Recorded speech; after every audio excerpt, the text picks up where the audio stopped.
Assalomu alaykum hurmatli talabalar. Bugungi laboratoriya ishimiz sizlar bilan erkin tushish tezlanishini aniqlash. Endi oldin sizlarga shu mavzu yuzasidan tarixiy ma'lumotlarni keltirib o'tmoqchiman. Aristotel nazariyasi, ya'ni miloddan avvalgi 4-asr. U real sharoitda jismlar yerga har xil tezlikda tushadi degan fikrni ilgari surdi. U jism qanchalik og'irroq bo'lsa, o'sha jism tezroq tushadi deb ishongan. Ana endi o'sha nazariyani biz amalda, ya'ni tajribada sinab ko'ramiz. Tajriba shunday: ikkita bir xil qog'oz bo'lagini bir xil vaqtda tushuvini ko'rish mumkin. Ya'ni bunda qog'ozning shakli ham, massasi ham bir xil. Ko'rib turganimizdek, ikkita qog'oz bo'lagi ham yerga bir xil vaqtda tushdi. Ana endi jarayonni ozgina o'zgartiramiz. Aynan o'sha qog'oz, faqat biz uni shaklini o'zgartirdik, ya'ni g'ijimladik. Demak, ko'rib turibmizki, g'ijimlangan qog'oz bo'lagi oldingi qog'oz bo'lagiga nisbatan tezroq tushdi. Ya'ni kamroq vaqtda yerga yetib tushdi. Xulosa shunday: jismlarning tushish vaqti jismning vazniga bog'liq emas. Burishgan qog'oz va silliq qog'oz tushganda har xil vaqtda tushadi. Sababi jismlar havo qarshiligini sezadi. Erkin tushish o'zi nima? Erkin tushish bu tortish kuchi ta'sirida jismlarning harakatlanishiga aytiladi. Yana bitta tarixiy ma'lumot, bular Galiley nazariyasi. 1583-yilda italiyalik olim Galileo Galilei havoga qarshilik kuchi bo'lmaganda barcha jismlar yerga bir xil tezlanish bilan tushishini va yerning ma'lum bir nuqtasida barcha jismlarning tushishida tezlanishi bir xil bo'lishini aniqladi. Bu quyidagi tajribadan yaqqol ko'rinib turibdi. Ya'ni ikkita idish olamiz. Birinchisiga havo, ikkinchisida esa vakuum, ya'ni ikkinchi idishni havosi imkon qadar so'rib olingan. Ikkala idishda ham pat va tosh tajriba jismi tariqasida tanlab olingan. Ko'rib turibmizki, havo bor idishda tosh patga nisbatan tezroq vaqtda tushdi. Vakuumda esa ikkalasi ham bir xil vaqtda tushishini ko'rish mumkin. Demak, birinchi idishdagi jarayondan xulosa ko'radigan bo'lsak, demak, tortish kuchidan tashqari tushayotgan jismlarga havoning qarshilik kuchi ham ta'sir ko'rsatadi. Ikkinchi idish uchun esa xulosa: agar biz havo ta'sirini imkon qadar kamaytira olsak, unda turli massadagi jismlar bir vaqtning o'zida tushadi. Jismning havoda tushishini erkin deb hisoblash uchun havoning qarshiligini hisobga olmaydigan darajagacha kamaytirish kerak. Bunda havo qarshiligini deyarli 0 ga yaqin qiymatlarni tushunish mumkin. Jismning erkin tushishi bu yerning tortish kuchi maydonida jismlarning 0 ga teng boshlang'ich tezlikda harakatlanishi. Ya'ni jismning erkin tushish tezligi va yerning markazigacha bo'lgan masofaga va muhitning, ya'ni muhit sifatida bu yerda havo va suvni tushunishimiz mumkin. Muhitning qarshilik kuchiga bog'liq. Agar havoning qarshiligi hisobga olinmasa, jism uncha baland bo'lmagan joydan tushganda tezligi v teng iltizosida 2 h ga teng bo'ladi. Bu yerda j erkin tushish tezlanishi, o'rtacha qiymat 9,81 m/s² ga teng. H jismlarning erkin tushish balandligi. Bu balandlik boshlang'ich vaziyatdan hisoblanadi. Erkin tushish tezlanishi doimo yerning markaziga qarab yo'naladi. Erkin tushish tezlanishi. Tezlanish qiymatlarining farqi bu yerning sutkalik aylanishi va yer shakli bilan izohlanadi. Bu degani, demak, yerning qutb radiusi ekvatorial radiusdan kichikdir. O'shaning hisobiga ham qutbda erkin tushish tezlanishi 9,832 m/s², ekvatorda 9,780 m/s². Qutbdan 100 km balandlikda esa 9,153 m/s² ga teng. Ya'ni erkin tushish tezlanishi bu yerdan qanchalik balandlikka ko'tariladigan bo'lsa, radius va balandlikning yig'indisining kvadratiga teskari proporsionaldir. Bu yerda katta J gravitatsion doimiysi, katta M yer massasi, katta yer radiusi o'rtacha hisoblanganda 6371, masala yechganda biz 6400 km deb hisoblab ketamiz. Balandligi h esa bu yerda yer yuzidan hisoblangan jism balandligi. Erkin tushishning xususiyati shundaki, yer yuzidagi ma'lum bir joyda joylashgan barcha jismlar bir xil tezlanish bilan tushadi. Ularning tezlanishi zichlikka, massaga va jismning shakliga bog'liq emas.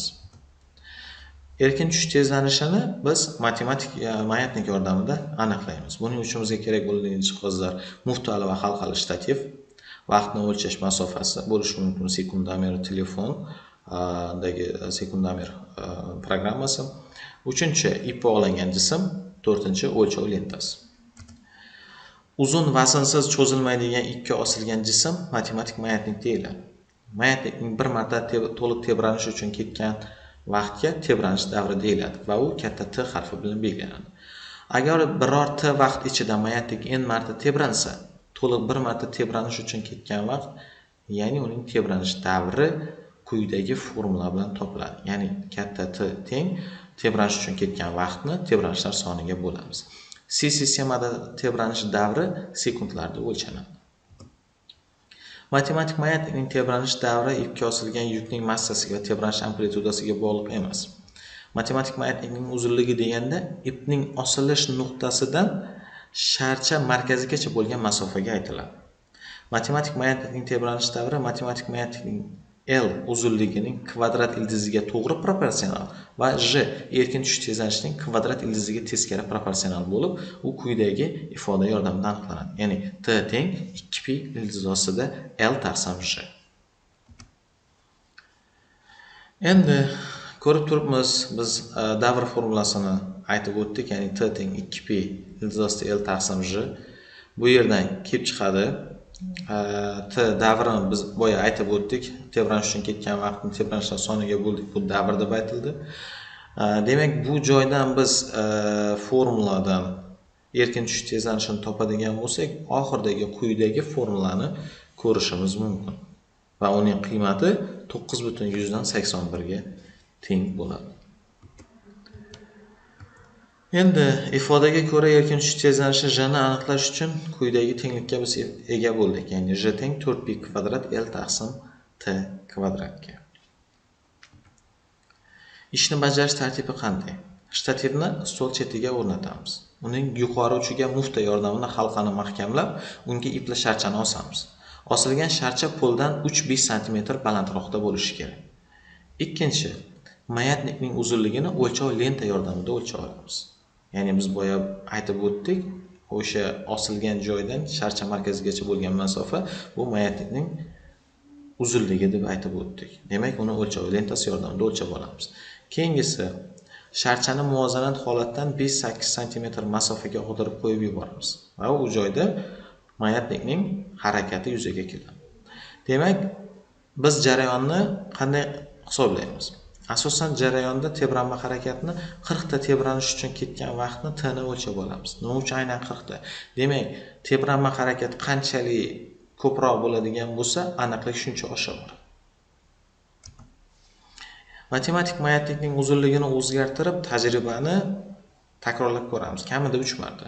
Nima uchun? Demak, tajribalar soni qanchalik katta bo'lsa, aniqlik shuncha oshaveradi. Keyingisi T ning qiymatlariga ko'ra tebranish davrini ham hisoblab topamiz. Ya'ni davrimiz o'sha tebranish uchun ketgan vaqtni tebranishlar soniga bo'lganimizga teng. Formula bo'yicha J ning qiymatini ham hisoblab topamiz. Ya'ni J deganimiz 4pi kvadrat L taqsim davrning o'rtacha qiymati.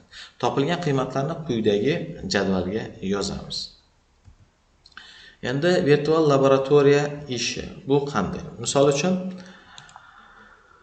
biz laboratoriyani virtual ko'rinishda izohlaydigan bo'lsak, bunda aynan ko'rib turganinglardek laboratoriya ishimiz mavjud. Bunda mana ko'rib turganinglardek magnitlikni uzunligini tanlashimiz mumkin. Istalgan magnitlikni o'sha uzunligini tanlab olamiz va tajribani boshlash tugmasi bosiladi. Ko'rib turganinglardek bu joyda sekundomer, ya'ni vaqtni o'lchash masonasi ham o'rnatilgan.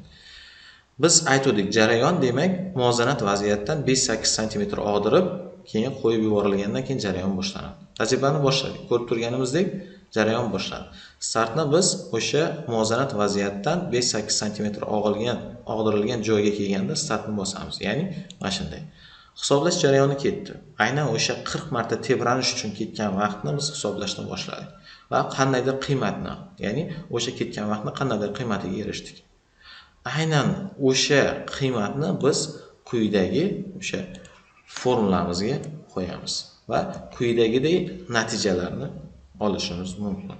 Bu yerda faqat bir marta o'tkazilgan tajriba natijasi keltirilgan. Bu yerda mana L o'sha magnitlik uzunligi, T o'sha tebranish uchun ketgan vaqt, T katta T bu joyda davr, J bu joyda biz hisoblab topgan erkin tushish tezlanishi, delta J deganimiz bu absolyut xatolik, ya'ni o'sha jadvaldagi qiymatdan qanchalik biz chetlashdik.